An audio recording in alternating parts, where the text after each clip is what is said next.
This Week in Startups is brought to you by Away. Quite simply, the perfect suitcase. Developed from hundreds of travel stories from friends and seatmates.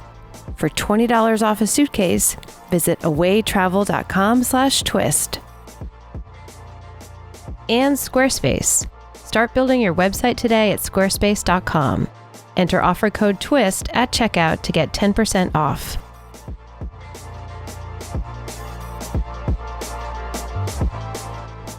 All right, everybody.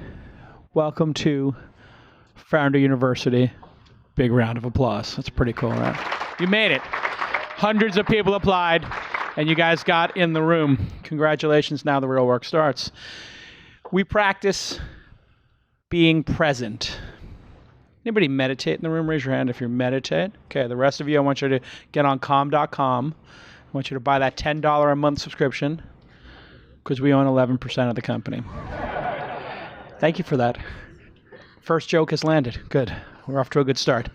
But seriously, being present means that you close your computers, including that gigantic HP. It's a good-looking computer. That's a good-looking computer.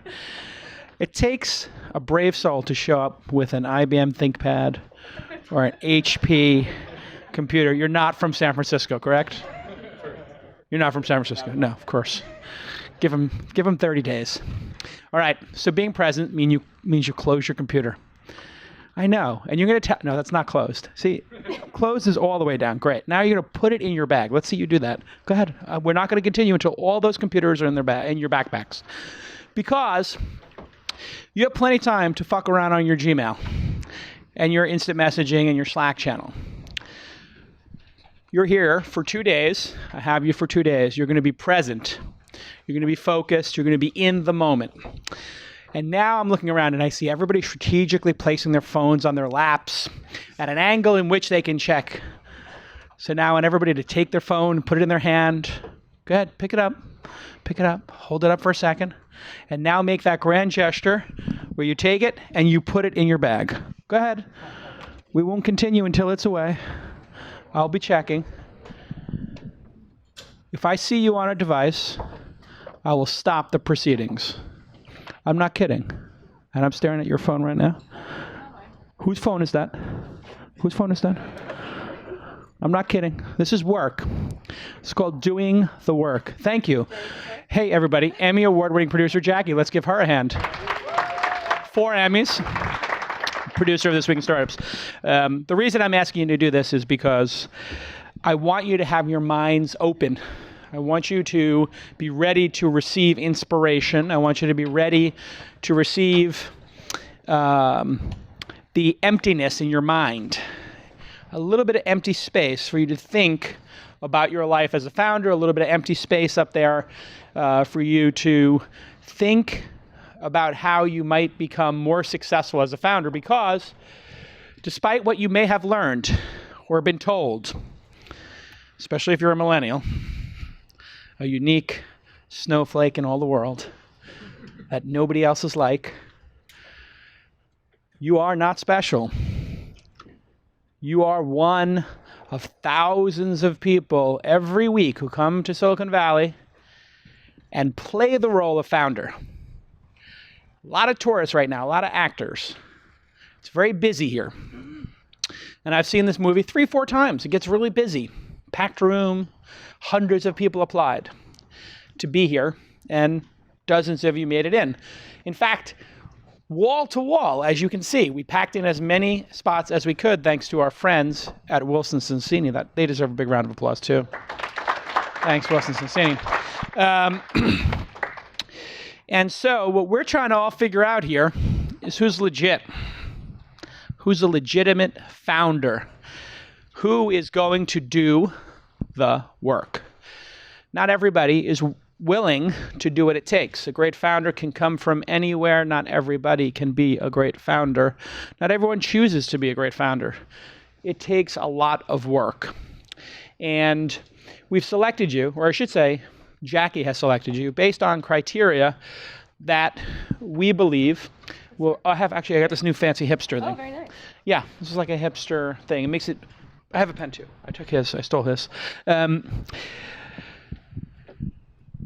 it is a competition that you're in. And I only bring this up because you may have read Fred Wilson's post or my follow-up this morning. The number of people getting funded is going down in the seed stage. Number of deals getting funded going down. So why is that happening? Well, being an angel investor is hard. Early stage investing is hard. And what happens is if you hit 30, 40, 50 investments, the majority of them don't work out. So your life becomes very hard. Your phone calls, your emails with founders are about them shutting down their companies. It's really depressing. It's not life and death, to be sure, but it is depressing and challenging. And what I want to try to communicate to you over these 2 days, personally, during my segments, and I'll have 2.5 of the 12 hours we're together, is what it's going to take for you to clear market with investors and where you stand on the spectrum of founders today as candidly as possible. And I'm going to use that word candidly because I'm really trying to figure out who's serious about this. It's getting harder and harder as more and more people want to do this for us to figure out, well, who's not going to quit? Who's not going to give up? Who's going to keep increasing their skills? So at times it may seem like I'm being super candid, and maybe even blunt to the point of hurting feelings.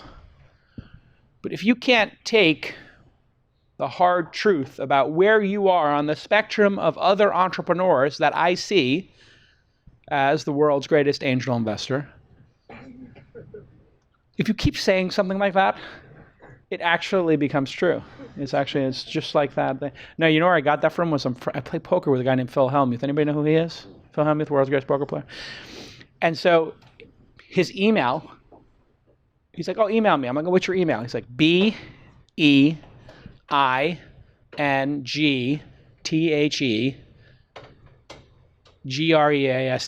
His email's being the greatest. Don't email him. And I was like, is your email really being the greatest? He's like, yeah, I have to keep telling myself that I'm the greatest. I have to keep pushing myself to be the greatest, right? And I'm trying to be that. I'm trying to be the greatest angel investor. So I'm probably top 10 right now, but I'm trying. And I want you to try to be the best entrepreneur you can be, the best founder you can be. Part of being great at whatever it is you choose to do is to candidly benchmark yourself and to understand where you're at.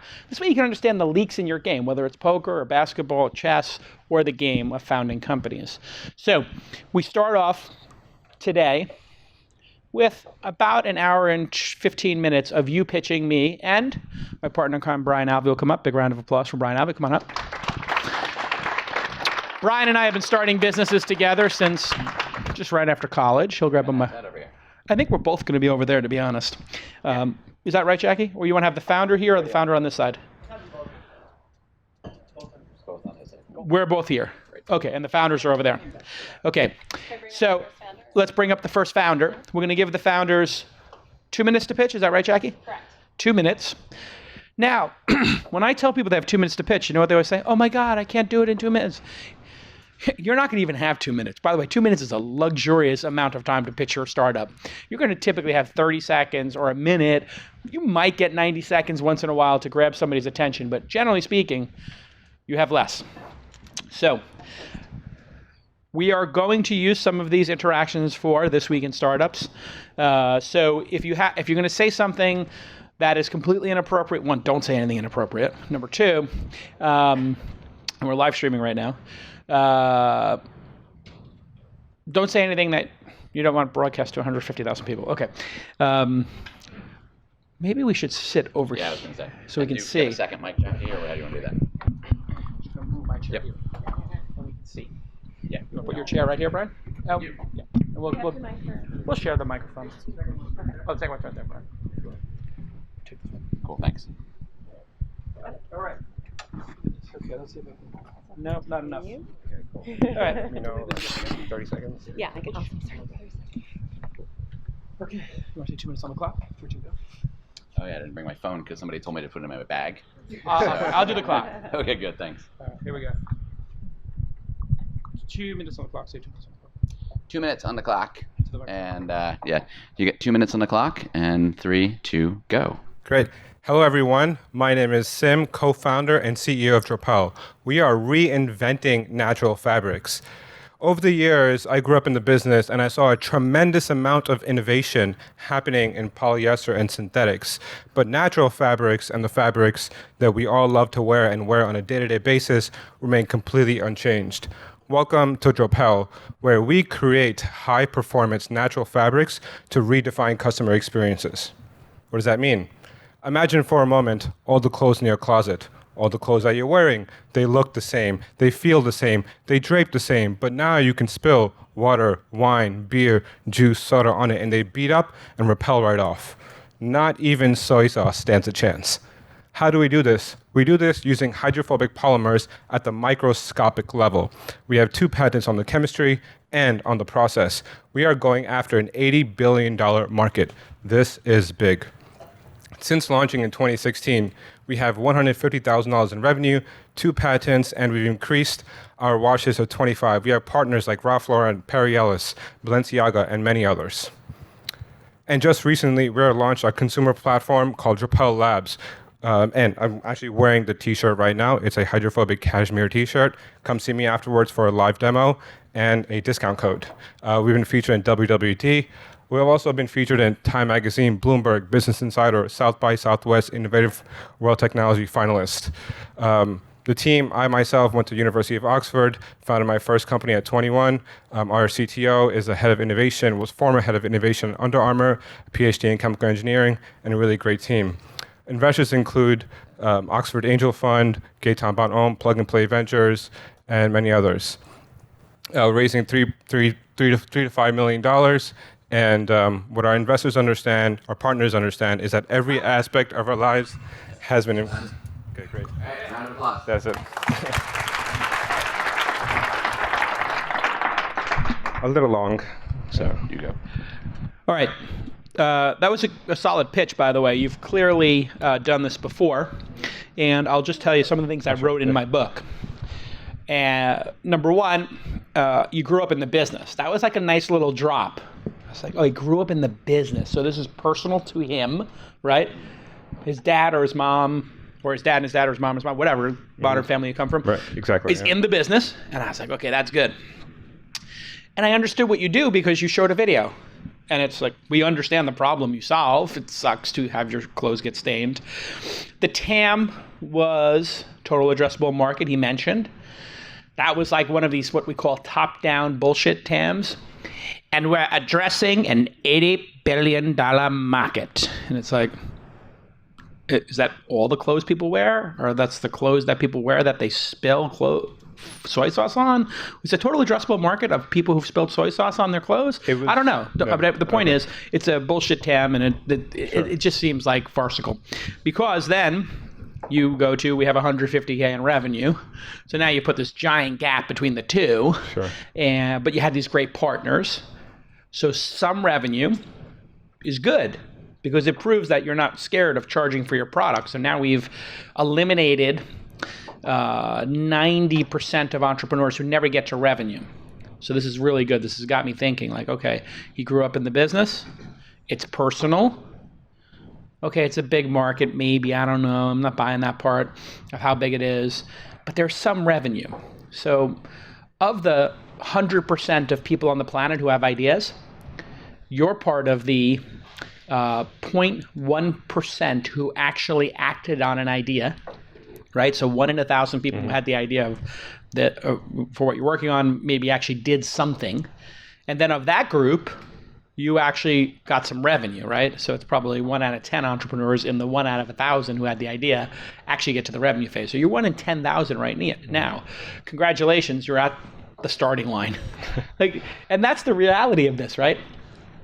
You give yourself no credit for having the idea. Okay, so you don't get credit for being 1 in 1,000.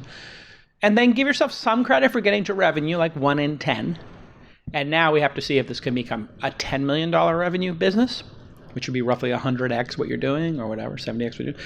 Can it become a $100 million business? Because that's when it becomes what we call in the business venture scale. And then you said, I'm going to raise 3 to 5. Always hate that. Okay. You seemed like you were very decisive up until that point. And then when it came to raising money, which is something you should be cutthroat about, pick a number. We're raising $3.5 million. We're raising $3.7 million. Interesting. Why 3.7? Oh, because that's exactly 18 months of runway because we spend $60,000 a month and we have a machine cost, blah, blah, blah. Okay. Sure. Overall, I give the pitch like, I never give an 8. So I give this one like a 7.5. It would definitely result in a follow-up meeting for me, and I'd want to drill down more, specifically because I don't know anything about it. Brian, what are your thoughts? So I completely agree about the follow-up meeting. I loved the pitch. I mean, it's beautifully designed. You see a lot of really, really crappy pitches when you do this. But I think you did the right thing. You led with the magic trick. I was worried when you were giving the introduction about, there's a problem but then boom, you show me somebody spills something, somebody runs water on it, and it's magically gone. So you led with that. Then you start backfilling all the business case. We have, these many customers. We have all this stuff. I would say so the best thing to do on a team slide is either never do it because nobody cares, or if you have something to say, like we have a guy from Under Armour who invented stuff that's like a multi-billion-dollar product line. Yeah. And he's actually do, yeah. Well, that's my point. Yeah. So that's all you need to say. Like Oxford, who cares? The rest of the slide, too many words. It's 50, 70, 80, 90 words, whatever it was. Just we come from Under Armour and DuPont, and we were like on the cutting edge of this space, and now we've taken it out, and you have an opportunity to invest in the next multi-billion-dollar product line for That sounds much better. Yeah. Cool. Sim. Let's give it a big round of applause. Thank you. Good job.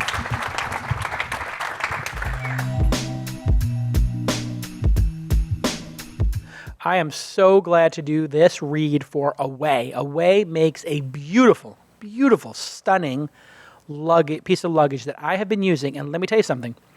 We had another brand we were using in the house, and my wife now, it's a race. When we're packing to go away for the weekend, it's who can get to the Away luggage first. I've got this beautiful roller, and it has built into it a battery pack. And so I have extra charging power when I'm on the road. I'm at the airport, I plug in my phone, plug in my wife's phone, plug in an iPad, and I'm all set.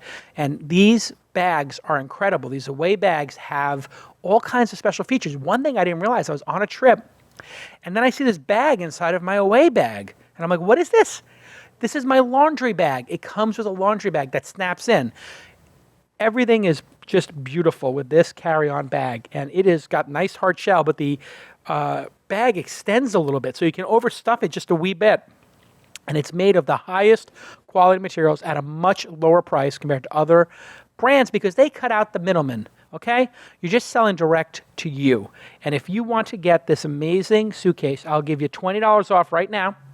I just want you to visit awaytravel.com/twist, awaytravel.com/twist, and use the promo code TWIST at checkout. Please use that promo code TWIST. And I have this amazing, gorgeous carry-on bag. I love it. They come in 4 different sizes. I have the smaller size. Some of the colors go in and out, so you got to pick the right color. But you will love this bag. And it has a lifetime guarantee and a 100-day free trial. So there is no risk on your part. I guarantee you're going to love it. I am in love with it. In fact, I'm going to buy the other 4 sizes because right now it's, like I said, my wife and I, and now my daughter likes them because it's so beautiful that she wants to do it. Oh, by the way, it has those 360-degree wheels. I forgot to mention that. I never had one of these rollers that you can hold upright and you just walk with it like at your side and just holding it just glides right there when I'm in the Starbucks line. I don't have to tilt it over and have it fall over. I just slide it right along on all 4 wheels, and it's 360 degrees. You can spin it, in fact. Super lightweight. Patent-pending compression system for helping overstuffers. That would be my wife. She's always overstuffing the stuff. I'm always packed perfectly. I'm a perfect packer. And it's got a USB charger, free shipping. That's good with all the 48 states there. And it's compliant with all those airlines. I just chuck it right up in that overhead bin, and it's got that nice hard shell, so I don't have to worry about anything. And it is a great deal. Okay, so here's your call to action. And then, by the way, this is the perfect gift for the holidays. They have all the different colors and the perfect sizes, so don't wait. You want to do this and get your lifetime guarantee, a 100-day trial. Perfect for holiday gifts. $20 off. if you use the promo code TWIST, TWIST, on checkout. Go to awaytravel.com/twist. Please go to awaytravel.com/twist and use that promo code TWIST. And let me tell you something. There is a perfect size and a perfect color for everybody on your list. If you get somebody this for Christmas, for the holidays, they are going to love you. They are going to go crazy because it's beautiful, it's high tech, and it's just a high quality product. Okay, let's get back to this amazing episode. Hi, Jamie Christensen. I'm co-founder and president of Outdoor Access. There are over 1 billion acres of private land in the United States, but half of that land is still being managed the same way it was 70 years ago. Outdoor Access is a platform that is mobilizing this unaddressed market by making land available for rental by the day for outdoor recreation activities like hunting, fishing, camping, drone flying, bike riding. So let's dive into a demo. I'm interested in fishing, and my demo is not working, but I'll go ahead and... So I'm interested in fishing, and I love to fish, but I'm in Washington, D.C. So I download the app, and I find out that if I join as a member, I can get access to hundreds of places to go fishing in the area.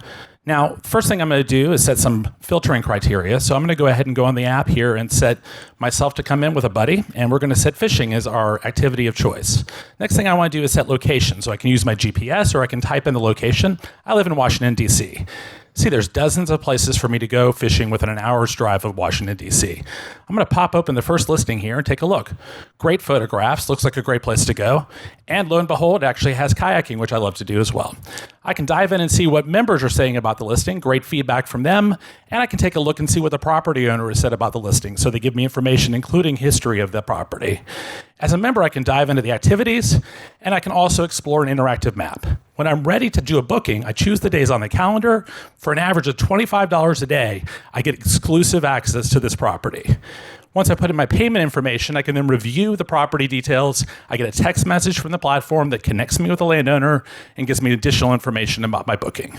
We've had great traction in the last year with hundreds of members, lots of supply, and thousands of engagement. Got a great team. My co-founder and I bring more than 20 years of experience to this space and are really focused on building a community that is focused on liking the outdoors. Good job. Thanks. All right. Round of applause. So again, I don't know who you guys all got as designers, but these are fantastic looking presentations. I mean, this is just gorgeous, and the app looks great too. I wonder. I don't hunt or fish, so I wonder how are people booking these things now? Are they just showing up and hoping nobody else is there and not paying anything? Like, are you adding a cost that they're not already paying, or are they paying this some other way? Yeah, so the revenue model is they pay a membership fee, and then we take a service fee, and they also take a cut of the listing. Knocking on doors. Hey, can I use your property to go fishing or hunting? Yep, 17 million hunting licenses in the U.S. and 38 million fishing licenses. Number one issue for those folks is access to land. And they're bringing a phone with them when they do all these things? Yes, they do. Absolutely. So smartphone enabled through the whole process. Okay, interesting. All right, this is great because it's like one of these San Francisco blind spots. Like nobody Absolutely. here goes fishing. They hear the word hunting and then they think guns, right? So that's a problem. But when do you take the guns away from the people? I don't understand. So when they show up, you take their gun, right? Wait, why would you let people bring guns to your property to kill things? So one of the things people do a horrible job of as entrepreneurs is actually having great examples for their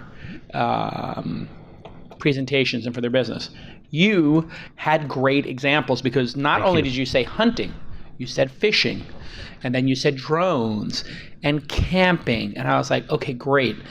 This person has really thought through what's going on here. Now, you never said it's Airbnb for land. I would have dropped that because people in the investing community like to have some guide rails as to, okay, this could go like this other movie we saw.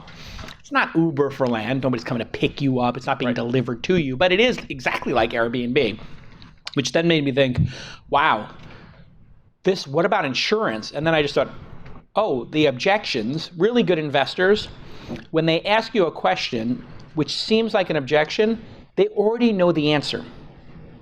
So immediately, because I talk to hundreds of startups a year and I know the answer to this, but they will ask you a question like, well, what about insurance? What happens if somebody gets hurt on the property? Now, when they ask that question, they know exactly what you're saying, which is that's actually one of the benefits. Most people who rent their land out, their number one objection is, what happens if somebody shoots another person on my land? And we actually have insurance for that. So that's something that you could have dropped in there in 5 seconds. So okay. And the best part is you get insurance every time somebody comes on your land in case they shoot themselves and pull a Dick Cheney. That's great feedback. The app looked awesome. And one thing I immediately thought too was, if I had people on my property, I'd like to know kind of where they are. And then there was also like, they could have Wi-Fi on the property, or maybe they could use the bathroom, or maybe I could put out water for them. So there's probably all these pluses. And what's great about this is if you empower entrepreneurs in a business, that is a very powerful thing, because entrepreneurs, as you see the ones in this room, are rabid, insane, crazy people who like to figure problems out. So some of the best businesses are businesses that service business owners and entrepreneurs, i.e. eBay, Etsy, Squarespace, whatever. Pick a business where WordPress, where the person is building a business on top of your platform. These people will be building businesses. That's right. They'll be buying 20 acres of land for $500 an acre, make $10,000, and then be renting it out. And they'll be like, oh, I can invest in picnic tables. Oh, I can upsell them on picnic lunches, a fire pit, whatever. And our move is to transition to ag, forestry, other pieces. That's my background is land management. So ultimately, this is a huge untapped market. I really love this one. Wow, we have two that hit it out of the park already. Tell me your name again. Jamie Christensen. I like it, the last name too. Jamie Christensen. And my co-founder's name is Buck. Buck. For real. This is given name. That's now the credibility just went through the roof. We were born to do this. I was going to give it a 7.5, but now I give it 8.5 because of Buck. The Buck just... Thank you for the feedback. Really appreciate it. All right, let's give him a big round of applause. I love Squarespace, and I use it all the time. And every year I try to add some new product or service to Launch and to the This Week in Startups and Angel Podcast family, something new and exciting that will support founders and inspire innovation. And what we did this past year was Founder.University and Angel.University. We decided, Emmy Award-winning producer Jackie and I and the rest of the team, that we wanted to really help educate people. So we saw that the .university name had come out. Wow, that's a great subdomain. A great domain name. And we just said, hey, that's a new top-level domain, actually, what they call it. Let's get Founder.University. Let's get Angel.University. Let's put up a Squarespace website. Bing, bang, boom. All of a sudden, we got 50 people in a room at Founder University, 50 people in a room at Angel University, and we're building deep, meaningful bonds. But you know what?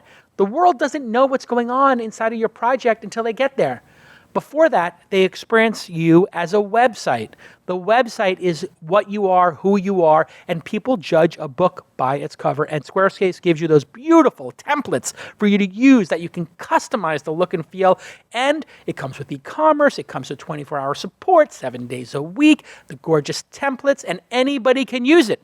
You don't need to have a webmaster who you found in Estonia or in South America, and you're waiting to get them on the phone in the time zone, and everything's locked down and nobody has the passwords. Nope. Squarespace is easy and affordable, and it's secure. They do all these awesome features, and every month they're just launching new features, and they give them to everybody in their user base, like SEO.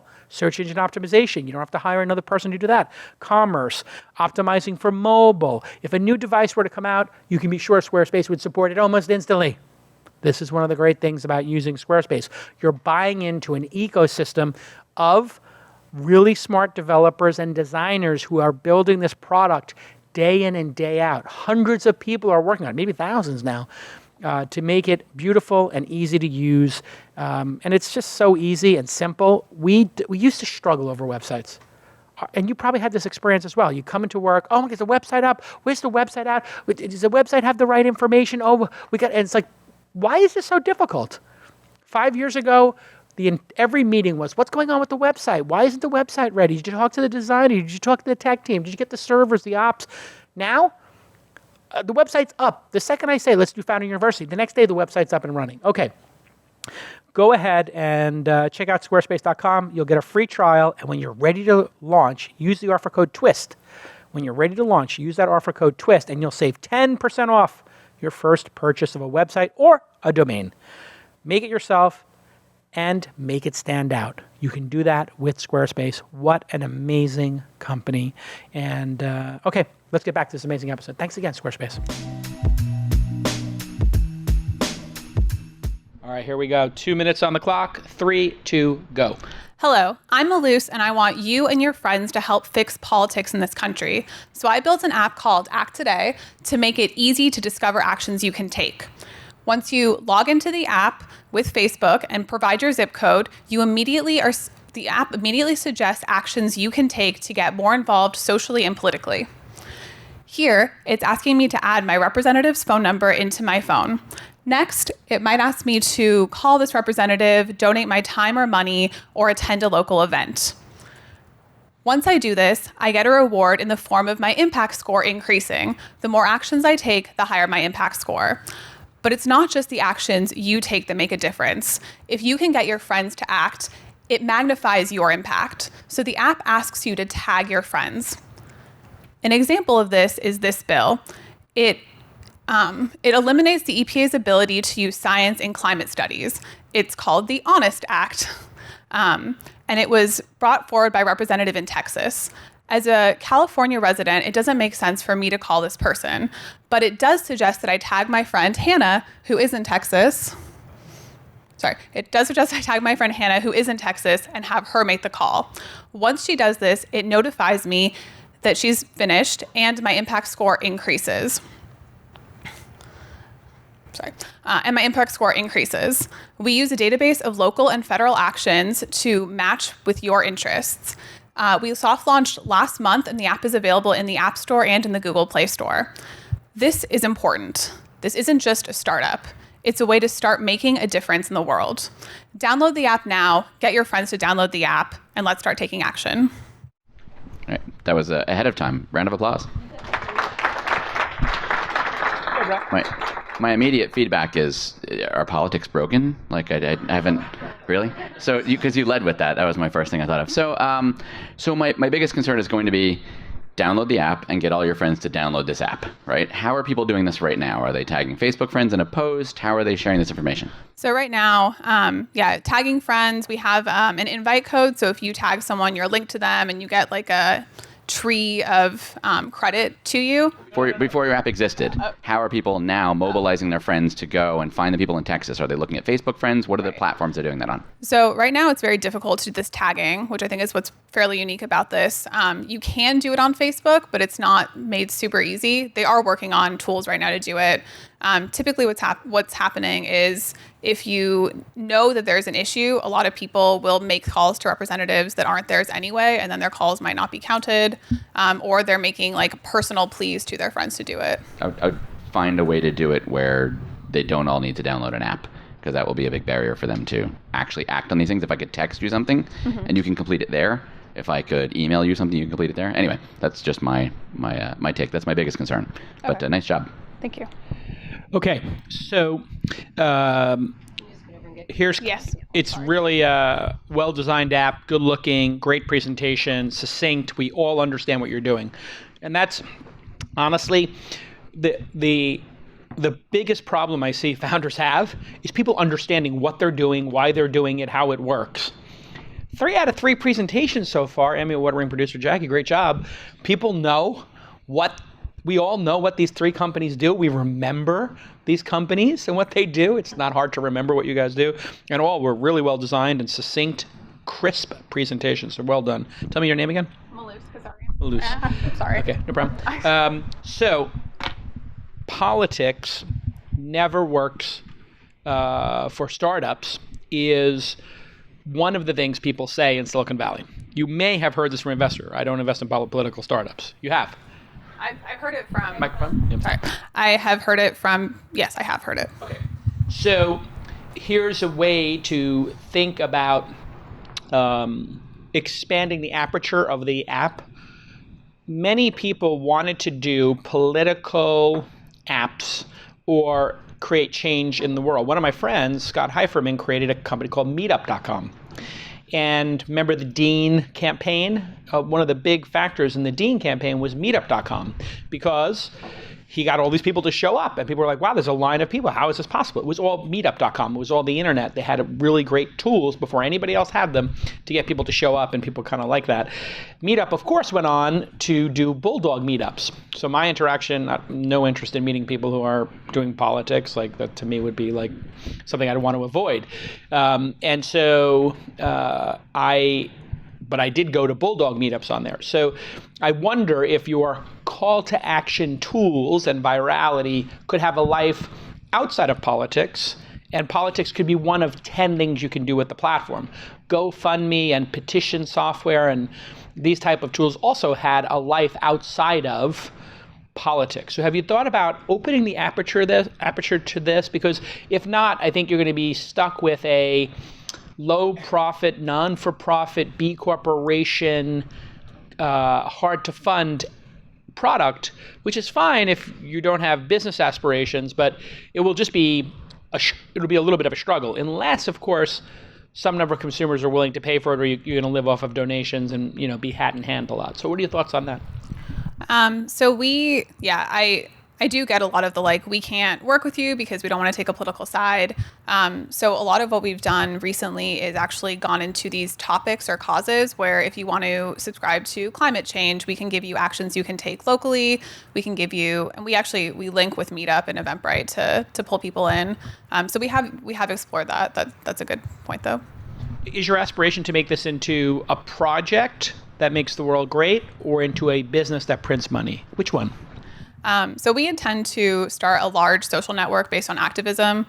We think that we can monetize users with advertising or sponsorships, but right now we're trying to work on growth. Ideally money, but the project to improve the world is kind of the point of it. Right, and so this is one thing that's been coming up a lot with millennials. I assume you're in the millennial generation. We did not, as Gen Xers, have the luxury to even start this as a discussion, nor did we have the guts to do it. So I applaud millennials for having the guts to say, no, I want to make the world better. That's why I'm doing this.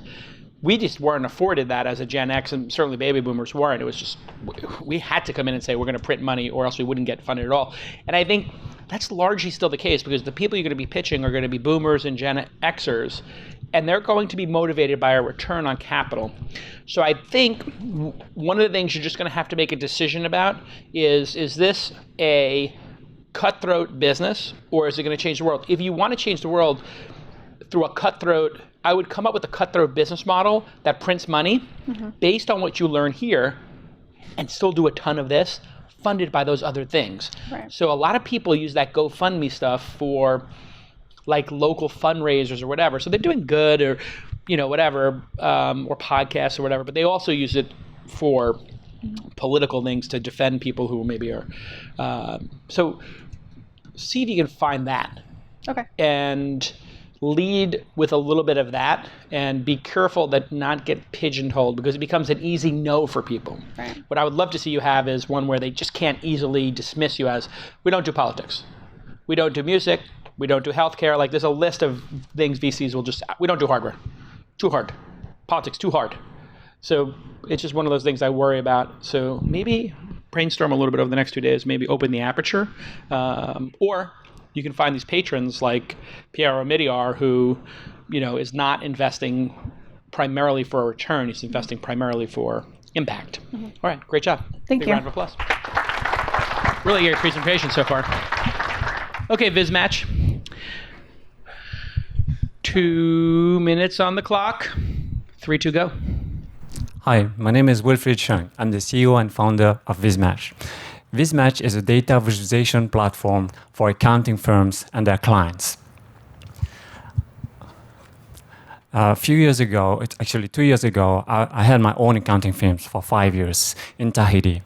And every time I show these spreadsheets to my clients over and over again, they have a big headache.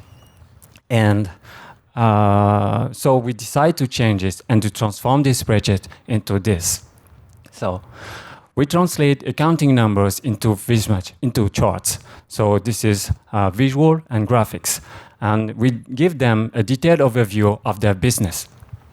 So their clients can see and decide where they should focus on. Here, this chart, for example, the clients can see the sales, and also they can they can see the numbers related to the charts. Here, another example where they can also focus on the employee cost, and this is cost or showing by years. If they click on the charts, they can see it breaking by months and then by days too. Another example of great insights, if their clients can see also their clients, how much their customers owe them. If they don't know this, we are in trouble. Of course, we have more visuals, but this is it for now. We run a pilot study with 15 accounting firms, and we had a revenue of $14K, and our conversion rate is 90%, which is great, I think. The business model, we charge accounting firms annually with based on the number of companies they put on our platform. Distribution, and once we have more data, we will apply machine learning to help accounting firms advise their clients. All right, you're out of time. Great. Good job. Round of applause for BizMatch. So another good-looking presentation. The charts look good. My two biggest concerns. One, you start with Excel, and they didn't have a whole bunch of features a long time ago. And a lot of the things that you could do, cross-tab queries and all these things, were all plugins, things that you would buy. But over time, they just get absorbed and the product just does it. So I worry that you do this amazing thing on top of Excel, and next year they're like, oh, that was a great idea. Thank you, man. And then they just do it themselves, and you don't have a business. My second concern is beautiful presentations of your data. And when you buy a template for something and you have these colorful things, that works great on your sample data that you're using for the presentation. But when I pour my data into it, maybe it's not so pretty. Maybe I don't even know where to start. What are the insights? So when you dress up data and you say, we're going to make this really pretty and it's going to help you, and we look, accounts receivable, that might not be my problem. So I worry that pouring hundreds of people's data into this, they're not going to get the same insights. So I wonder how you address, how does this solve for more people than just what you showed us on the screen? You know what I mean? Like real world practical data. Does it always come out that good looking? Do I always quickly get an insight? How do you help me with my business find my weird KPI versus somebody else's? Yeah, actually we work with accounting firms, so we connect to the accounting software and we collect the data from the accounting software. So would you say those local accountants are going to surface the data and tell me, of these 10 things, this is your trouble spot? So it's more a human is going to take this and interpret it for me? Yeah, usually accountants have to, every month they have to make some reports for their clients, but usually they don't have really a good tool to make it, and most of them use spreadsheets to build reports for their clients. So they'll be showing me something much better. I'll be quicker to get. Exactly. And then I love the low burn rate versus the money. And profitability is great. So fantastic. Solid presentation. The product seems. I was underwhelmed at first because I was like, well, I make charts all the time in Excel. I don't understand exactly why this is a big deal. But then the thing that I found interesting was that your customers were accountants and that the accountants needed this tool. So then I realized, well, I don't know exactly why these accountants don't know how to make charts. Are they bad accountants, or does your software have some special sauce to it? So this is where I was like, he's got people paying for it, but I know how to make charts, so why don't they know how to make charts? So I was just intrigued in a way because I don't understand why they don't know how to do this themselves. So what is it about what you're doing, is a question. What is it about what you're doing is so special that an accountant doesn't actually know how to use a chart? Are these just accountants incompetent, or is there something very special to what you're doing? The accountants are competent to build charts, but the problem is they don't have a tool to communicate with the customers, with something that is beautiful for their customers, and to make them as a position that they bring a value to their clients. That's the idea. They don't have time to build reports on spreadsheets. Usually we use BI, so BI solution is very expensive. It's not easy for them, for accountants. They need to build queries, they need to collect the data, they need a scientist inside. But what we bring is a easy solution where they plug the data, the accounting data, and we transform it into visual. And then it's easy for them to also to sell advisory service, because the problem for accounting firms right now is automation with bookkeeping is happening right now. You can take a receipt and you have all your bookkeepings done in seconds. So right now they are losing money with this revenue. They were earning a lot of revenue with the bookkeepings. That's it for many years. And right now they have to switch their business model. That's why they have to bring something new to their clients. Okay, got it. So this gives average accountants the ability to do what these business intelligence platforms do and create beautiful reports for their customers in a much faster amount of time. Yes. So in a way, the way you could pitch it is, hi, meet John and Susan. They have J&S accounting. They typically take about 4 hours to make these reports and send them to their customers once a year during their audit or their whatever, review. Now they can press a button and have an even better looking, more in-depth report at any time. And now they send monthly statements and weekly statements in real time that look beautiful. And if they were to do this, they would have to spend blah, blah, blah on NetSuite, or I don't know which platform does this, but that might be a better way to do it, is to lead with not it's hard to make charts, because that's the part that I didn't feel was believable. Mm-hmm. Maybe to lead with, we make tools for accountants to make them bionic and to let them charge for more. So that, and this is what we do as investors. We try to figure out what's the mystery here, right? Like Columbo, I talk about in the book, Angel. What's exactly going on here? Because there is revenue in this business, but I don't understand it. And now it's not, it's ultimately your fault if I don't understand it as the investor. But as an investor, I know enough, having done this for a long enough time, I will be able to figure it out. But a lot of times investors will be like, you know what? I don't get it. They're lazy. So you have to take ownership of me getting it. And that's where saying, these are our 7 customers. These 7 accounting firms are spending this money with us for these reasons. So I think the pitch is a little bit weak. I give this pitch like a 6 right now. By the way, I give the government pitch like a 7.5. Not bad. I just worry about it as a business, as I discussed. So I think you could really watch the other 3 pitches, and you can make it a little bit crisper as to who the customer is. And if you're not conveying who that customer is, you're losing a huge opportunity to prove to investors and legitimately to yourself and your team that you honestly understand a customer. Many people just build stuff. They just build stuff, they put it on the world. They never understand who their customer is. They don't know what motivates them. They don't do interviews with them. They don't talk to their customers. They just put software out on the internet. You actually talk to them. A lot.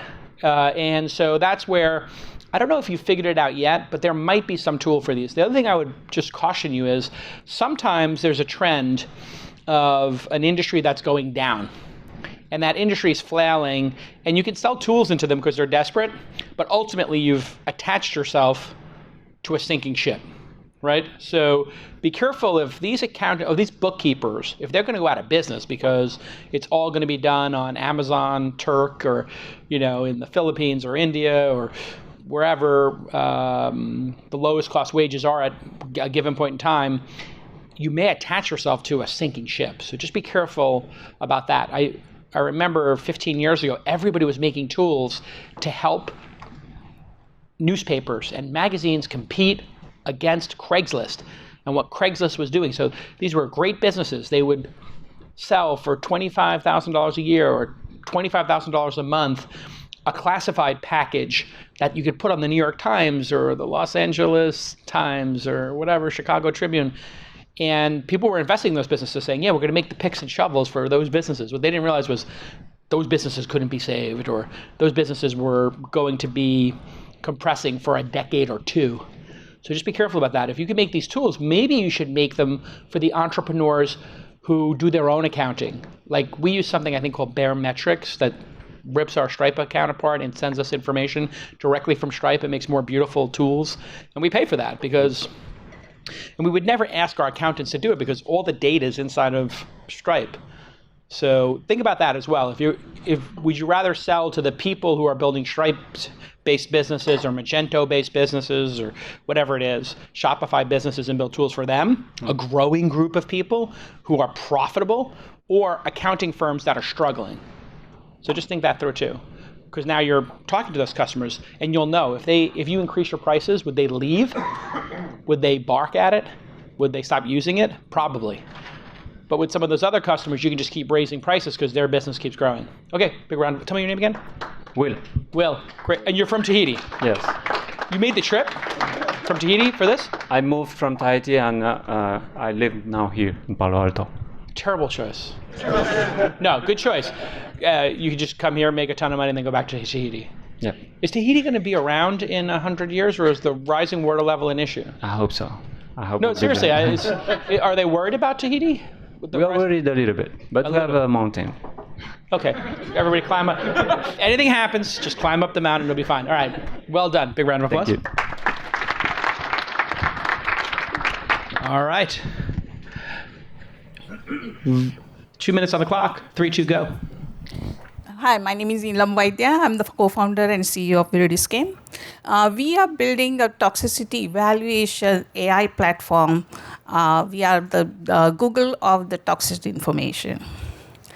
Currently, some of the big pharmaceutical companies have been able to save up to $50 million in eliminating high-risk toxic drug targets, avoiding the toxic starting material, and reducing the toxic waste by more than 90%. But this cannot be put into practice on a regular basis because the information on the toxic chemicals is less than 0.0001% of toxic information is available. And the tools that can automatically evaluate the toxicity don't exist.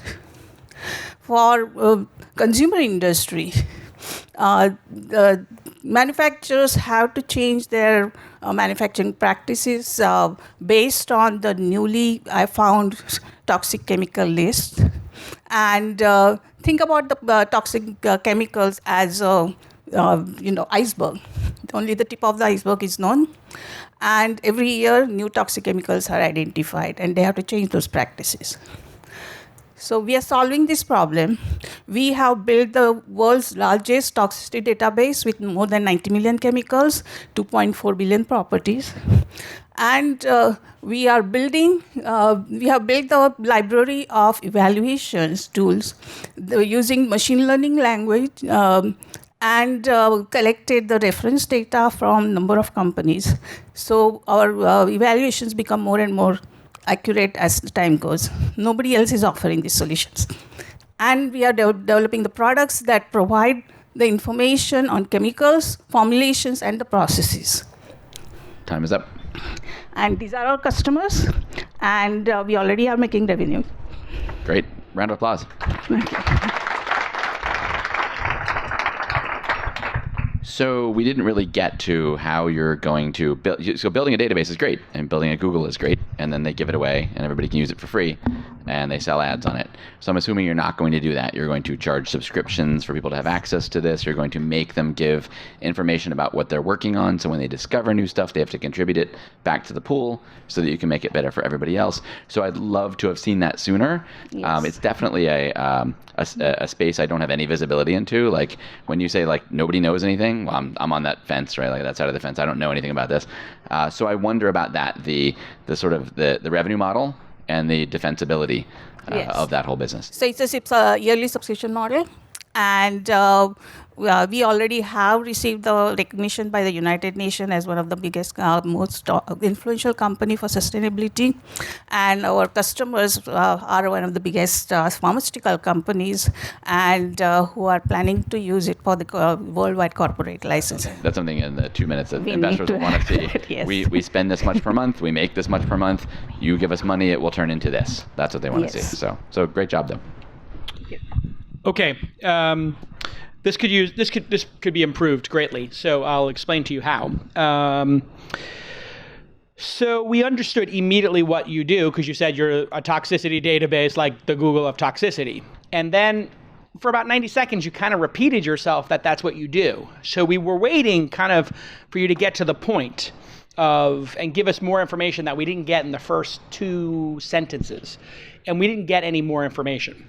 And this is why I always say examples matter. Remember with the fishing, drones, camping, hunting, paintball. I don't know if you used paintball. Buck would have used paintball. I don't know why you didn't. If Buck was here, we would have got paintball.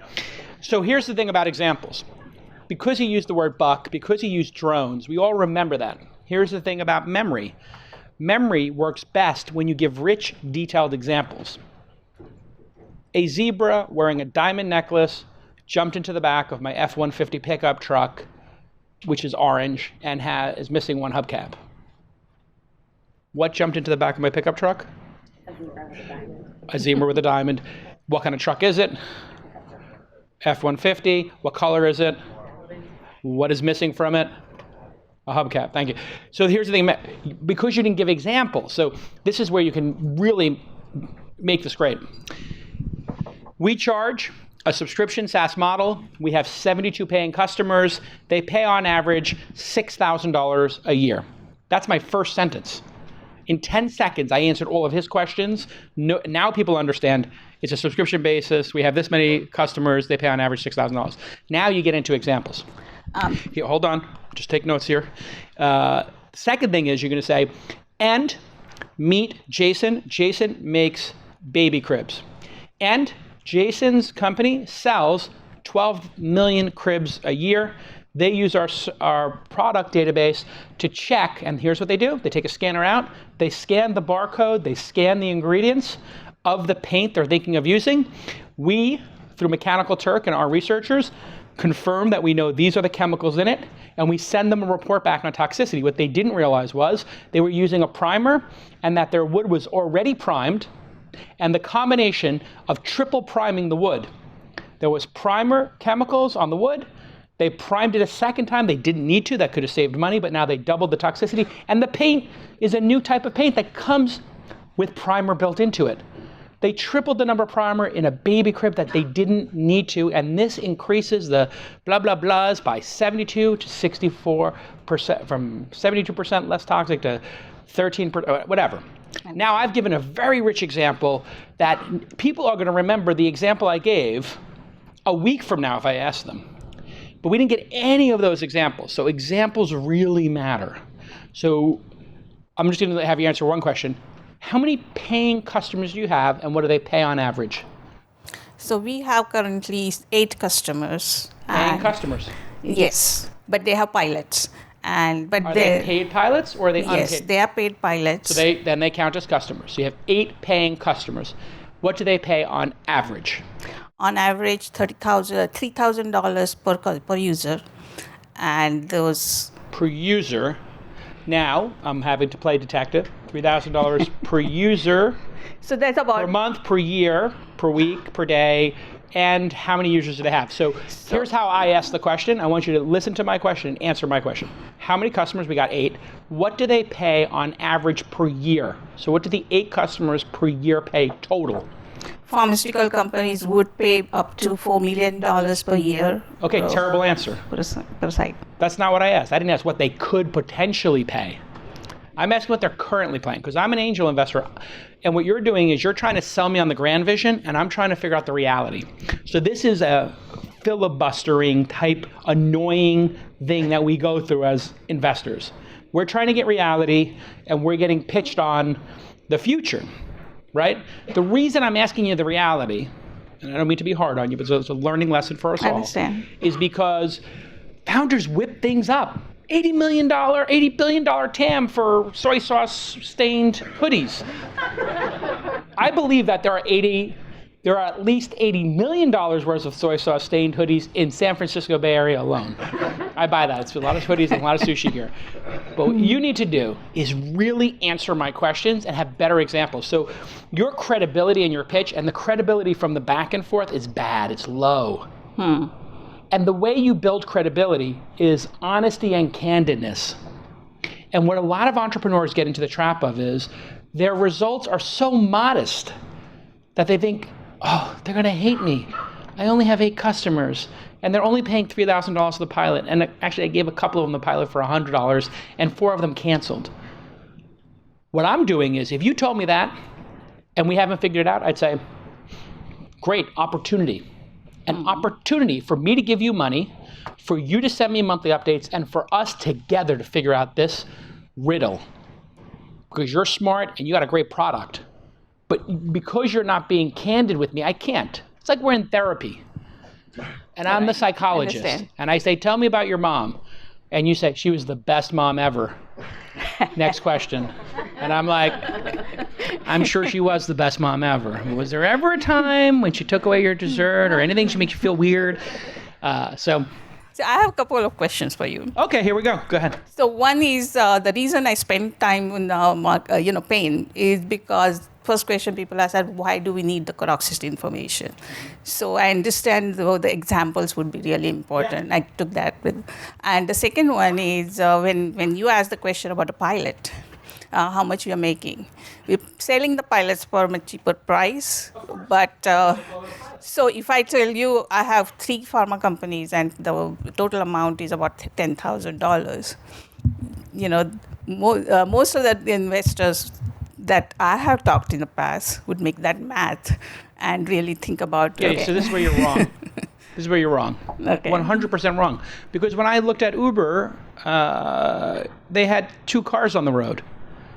And my entire business is saying, okay, 2 cars in one city. Okay, add 3 zeros, 2,000 cars in this city. And in one city, imagine 100 cities. 100 cities, 2,000 cars, 200,000 cars. 200,000 cars doing 10 rides a day. Okay, now we got 2 million, 1 more zero, 20 million rides. 20 million rides, if they just made $1 per ride. Oh shit, that's big. And with yours, I'd say, okay, how many pharma companies? How many people work in them? How many products in the world? Okay, $500 a seat. Okay, there's 1.8 million people who work in pharma. Okay, 1% of those is $18,000, $1,000, $6,000 a year, $18,000. Oh shit, this could be tens of millions of dollars. This is what we do for a living. Don't underestimate us as investors. And when you're honest, then we can start talking about what you've learned. But because you're coming to this with this wrong perception that we don't like modest growth, that's what we do. We find this little bit of trickle of oil. And because we've invested in companies that have become worth billions of dollars before, we know that when you see the little bit of oil coming out of the ground, if we make the hole a little bit bigger, more oil will come out. And if we put a pump on it, a lot more oil could come out. And if we drill deeper, there's probably more oil. We know this. Okay. We're prospectors. It's what we do. So don't underestimate us. And even if in failure, we learn so much.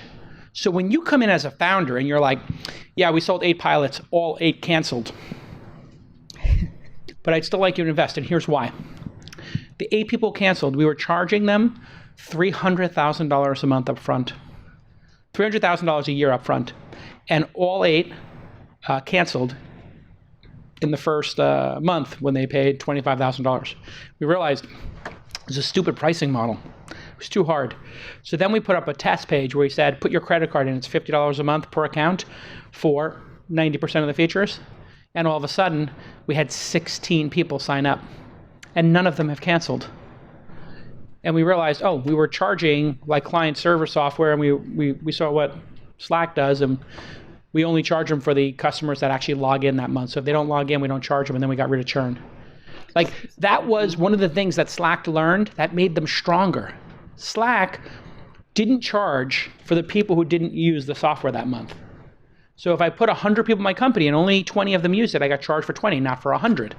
It took away the greatest objection. I don't know if I want to put the art department on Slack. They don't like it. They don't like chat.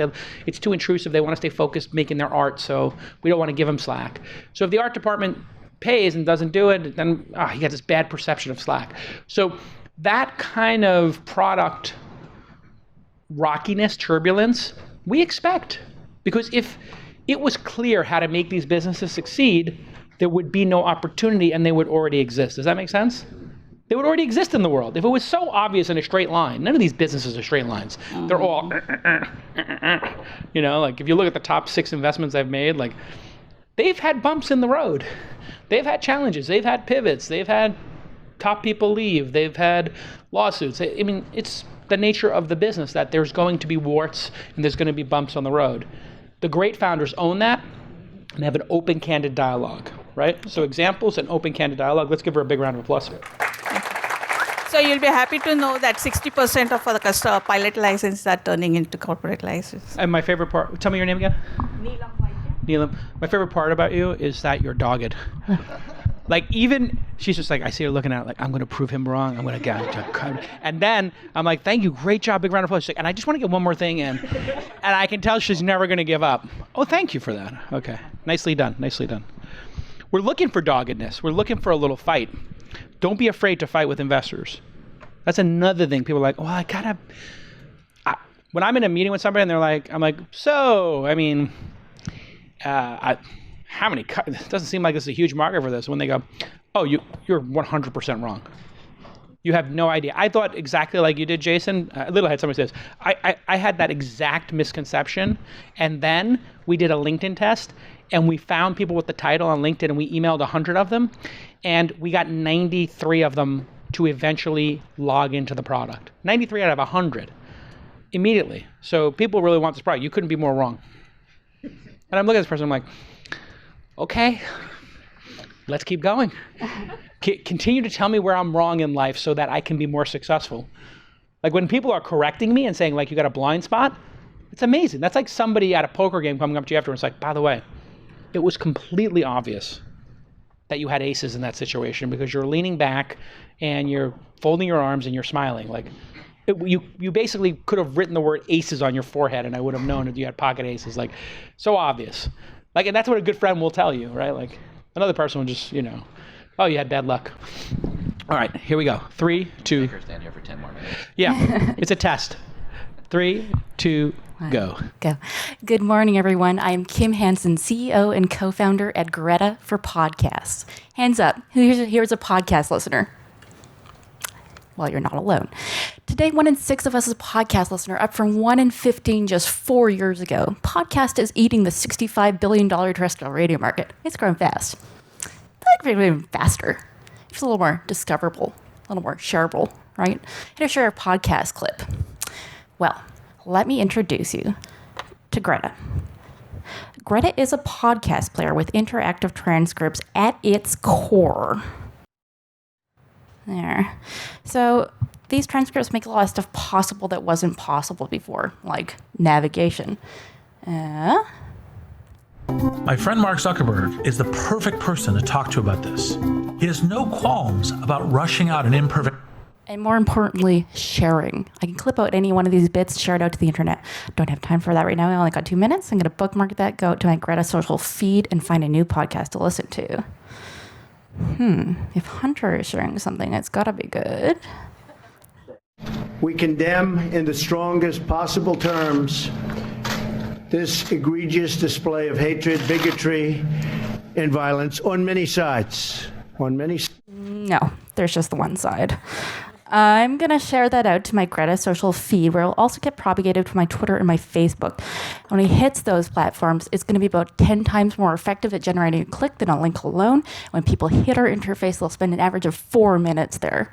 I've just demoed our beta. We'll be releasing Q1 2018. You can go check out our alpha on greta.com, where we feature podcast partners like the Washington Post and Curiosity.com that are currently paying us an average of $250 a month.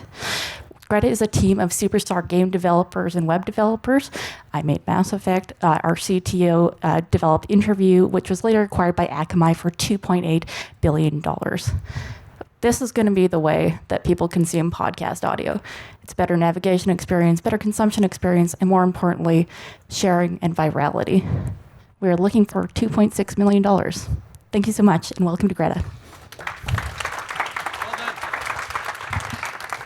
Yeah, nice work. So I totally, I get it. I love it. The shareability thing, fantastic. It lives outside your app. You can go take these clips. How are you transcribing all of other people's stuff? Is that how this gets done? We actually started out with machine transcription. What we discovered is that human beings don't like to share totally imperfect stuff. So we moved to a model where our first podcast partners are paying us for human transcription. And right now we're running pilots with machine transcription that listeners can correct up a little bit before they share out. Got it. As we know, podcast listeners are insane, so they will do that work for you for free. Right. I've watched this process of a friend. This company Spoken Layer, same thing. Go to companies, transcribe all their stuff, and chunk it up. And it can't be the machine version. Nobody likes that, and they don't want to see the typos. And so you mentioned your customers and your sales, but I didn't quite wrap my head around the exact number. What are they paying for? How often? How many of these are there? So right now they're paying us for transcription. Ultimately, we make money the same way anyone else does when they socialize a medium, which is data.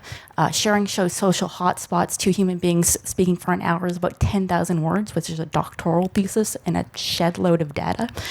These social hotspots we can surface as brand intelligence. Who's sharing what and why? What do they care about? What are they listening to? Sentiment analysis, all that other good stuff. Yep. Nice work. Thanks.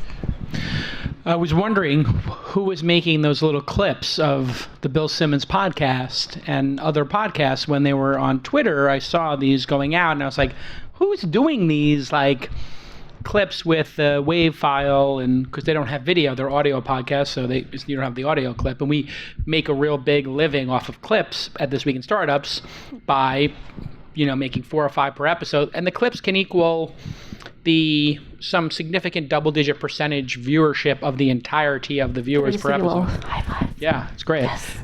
So I love what you're doing. It was super clear, and the examples were great, and you recovered nicely from the technical snafus, which is great. I put extra time on the clock. And I actually got the business model, although you didn't say it explicitly. So that's an example of kind of like teasing the business model. And she's like, oh, yeah, we have people paying us $250 a month. And, and I was like, wait, hold on a second. How many people, it led to a bunch of questions. So this is one of the techniques you can do in a demo day style pitch, which is drop a little bit of information about how you make money in order to get the meeting. Your goal in all of these cases is not to get somebody to say yes at the moment.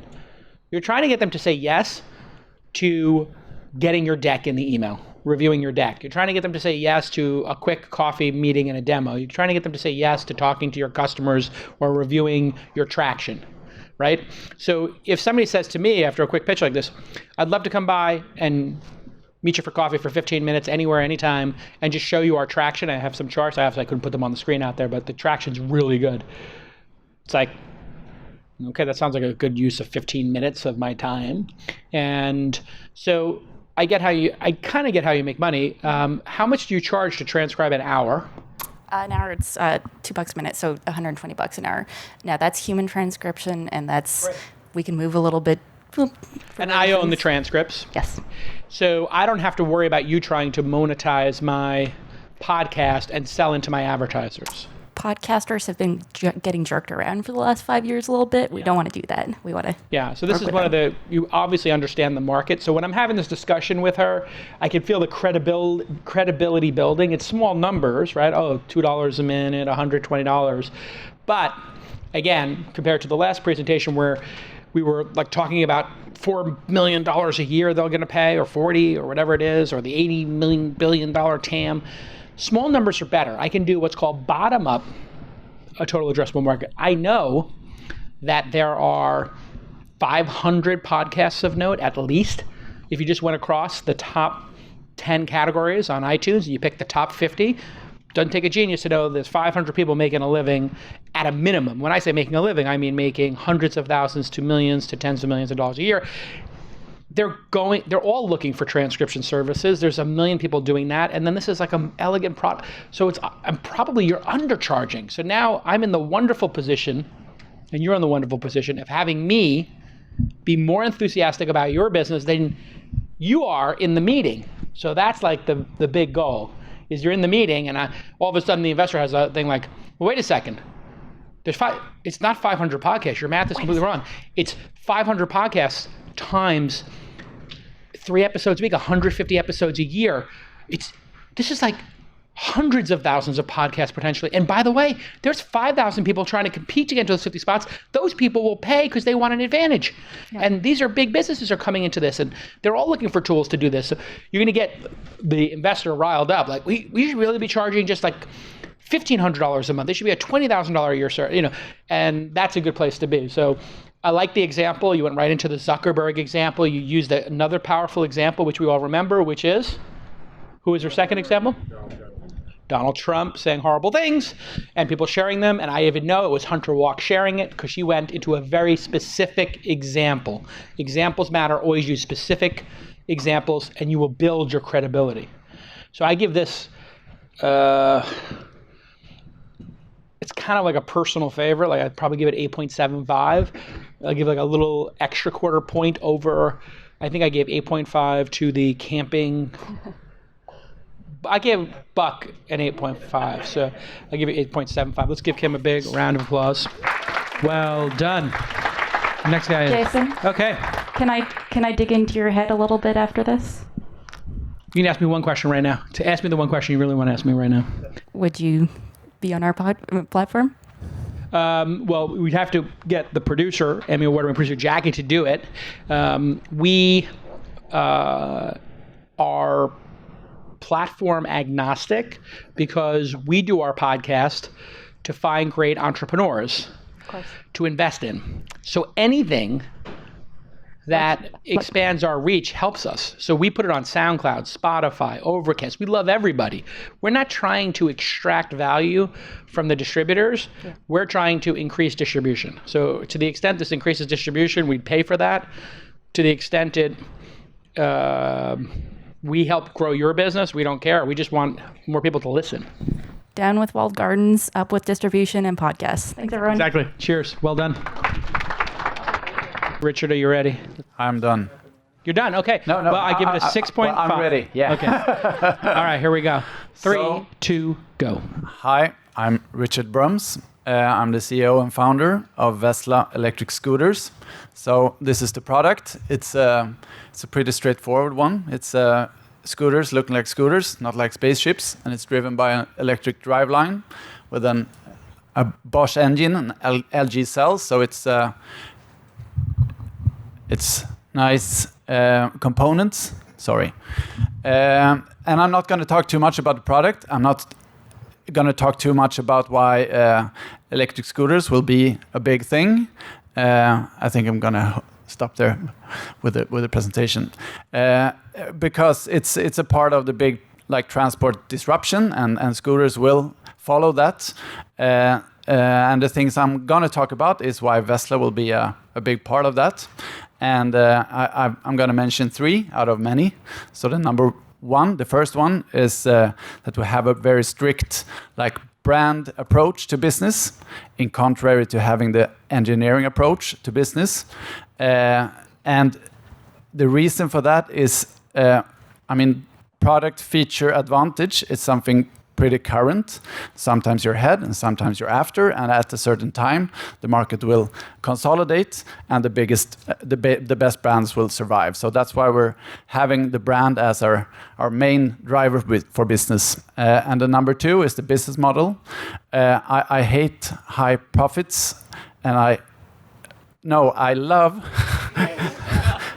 I love high margins and profitability, and I hate low margins. So that's why we're cutting all the middlemen out. So we're sales basically online. And the third thing is basically me.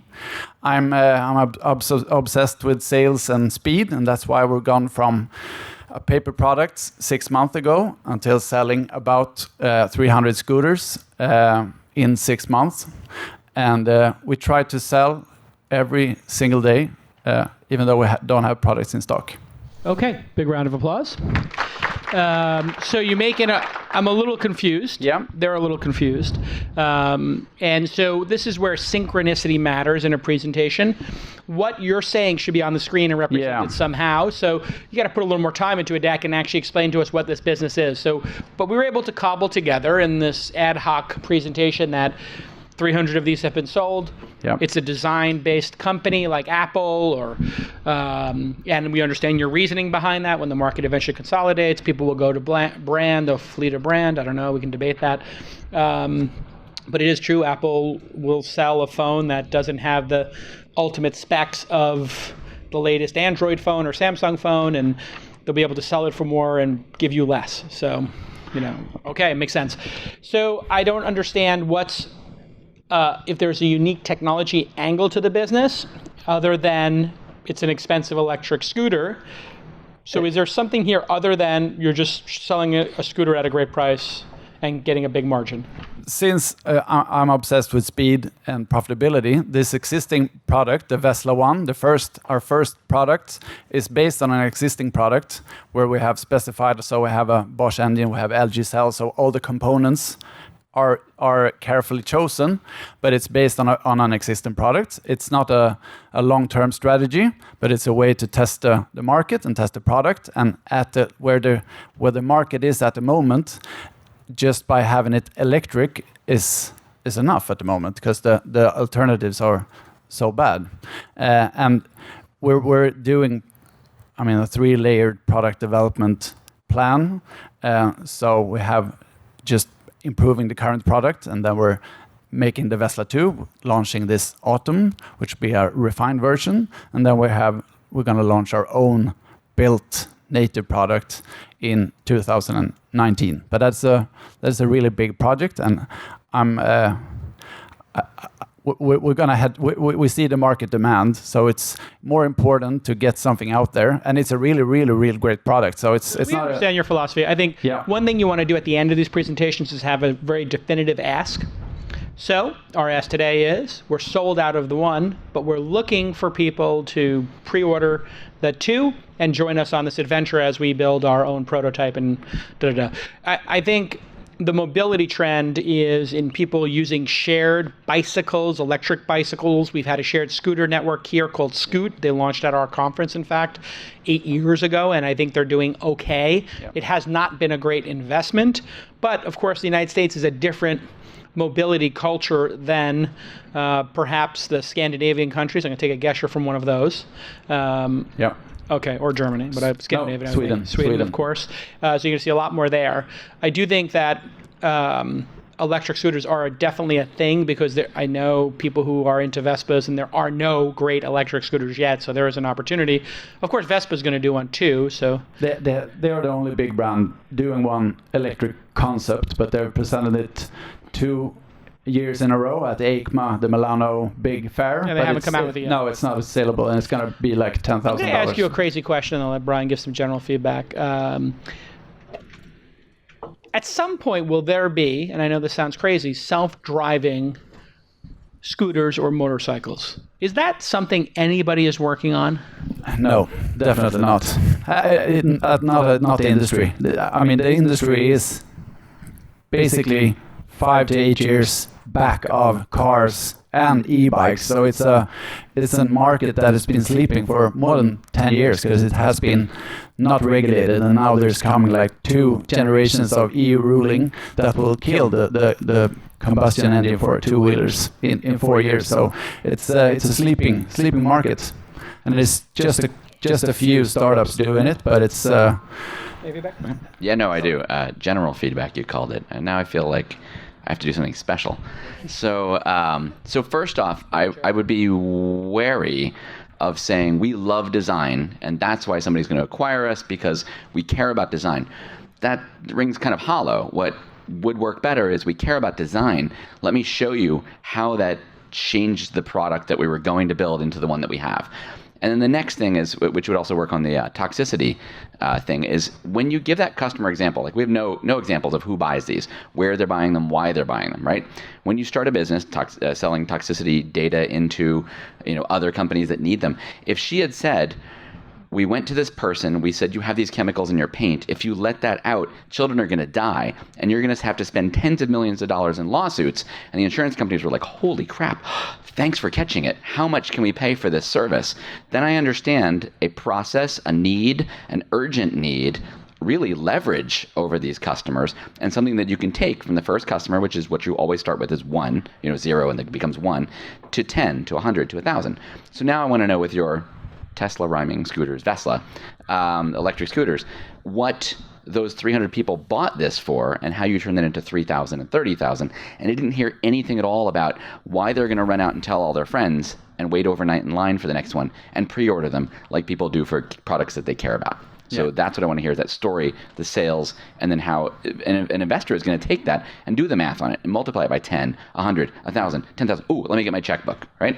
But you didn't get him to that point. I totally agree.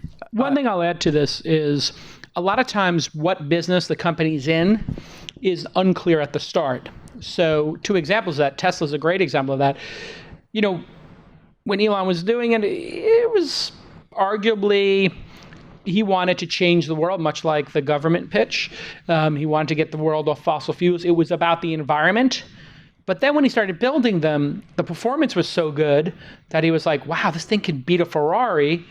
And when he brought the P1 over my house and I had a Corvette, we were like zipping down Sunset Boulevard with him, and he was beating the Corvette in the prototype. And I was like, it's a sports car. It's not an electric car in a granola, like save the planet sense. It's a beat a Corvette or a Ferrari off the line. And that sort of switched the marketing of Tesla for a period of time. And now it's self-driving is the kind of reason to have it. And I believe in the future, it's going to be getting off of the grid, and marginally it was about saving a little bit of money for people, but getting off the grid and not having to rely on power grids that are failing, and saving money and having a complete electric solution, plus the self-driving, plus the performance maybe. And the software being updated all the time is now another thing. So the reason why people love something can change over time, and that happened with Uber as well. We thought, wow, this is so much better than dealing with a Lincoln Town Car service and calling the dispatcher.